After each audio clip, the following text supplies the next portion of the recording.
ஞானசம்பந்தர் மதுரைக்கு வந்திருந்த போது சமண சமயத்தில் இருந்திருக்காங்க. அந்த காலத்தில் ராஜாவை வசப்படுத்தி வைக்கிறதுல இந்த சமய குருமார்கள் எல்லாரும் ராஜா கூட ஒரு சம்பந்தம் இருக்குது அப்படின்னா அதை காப்பாற்றிக்கிறது தான் எல்லோரும் நினைப்பா. ஏன்னா காரணம் என்னென்னா எல்லா நன்மைகளும் ராஜா மூலியமாக நமக்கு கிடைக்கும். அந்த மாதிரி ஞானசம்பந்தர் தங்கியிருந்த மடத்தில் ஒரு விபத்து நடக்கிறது, தீ விபத்து. இது யோசித்து பார்க்குறாரு, அந்த செய்வனை பண்ணியிருக்காங்க அப்படின்னு அவருக்கு தெரியுது. அதனால் அந்த அக்னிக்கிட்டே அவர் நேரடியாக சொல்கிறார், பையவே சென்று சூழ்கவே அப்படி. இந்த நெருப்பை கூப்பிட்டு ரொம்ப பொறுமையாக போய் இந்த மன்னன் உடம்புல பூந்துரு அப்படின்னு சொன்னார். காரணம் என்ன அப்படின்னா, அந்த சிவஞானத்தை ஊரெல்லாம் கொடுக்கணும், எல்லாருக்கும் பரவ வைக்கணும், தெரிய வைக்கணும், மக்களுக்கு அந்த சிவன் அருளை பெற்றுக்கொள்ள வைக்கணும் அப்படிங்கிற ஒரு அன்புனால அந்த அரசன் உடலிலே சென்று சேர்க அப்படின்னு சொன்னாராம். அப்போ அந்த பூழியர்கோனுக்கு ஒரு வெறுப்பு நோய் வந்தது.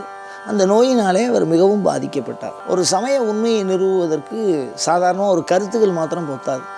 ஒரு கருத்தை வச்சுன்னு இந்த சாமி உயர்ந்தது அப்படின்னு மாத்திரம் பேசிட மாட்டார். அந்த காலத்துல எல்லாம் இந்த மாதிரி அதிசயமானதை நிகழ்த்தி காட்டுவார்கள். அந்த மாதிரி ஒரு தீராத இந்த வெறுப்பு நோய் வந்தால் யாருமே பிழைக்க மாட்டார். ரெண்டாவது தீராது.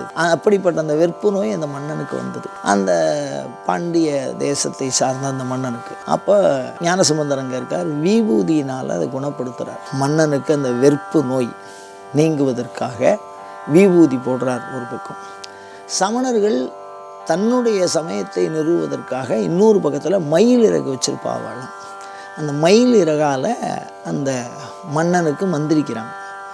ஒரே மன்னனுக்கு 2 பாகமாக பிரித்து, ஒரு பாகம் மயில் இறகு, ஒரு பாகம் விபூதி மந்திரத்தினால.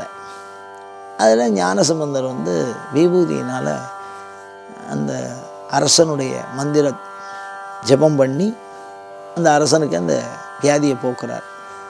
அதுக்கப்புறம் அவர் சைவம் தழுவினான் அப்படிங்கிறதெல்லாம் கதை வருது. இது மாதிரி இலக்கியங்களில் சொல்லப்படுற, சமய இலக்கியங்களில் சொல்லப்படுற ஒவ்வொரு வரிக்குள்ளேயும் ஒவ்வொரு வரலாற்று சம்பவங்கள் மறைஞ்சிருக்கும். அதெல்லாம் தேடி எடுத்து புரிஞ்சு படித்தோம்னா அது சிவனை நினைப்பதற்கு உண்டான பலனை, ஒரு தியான பலனை நமக்கு கொடுக்கும். அவ்வளவு சிறப்பு.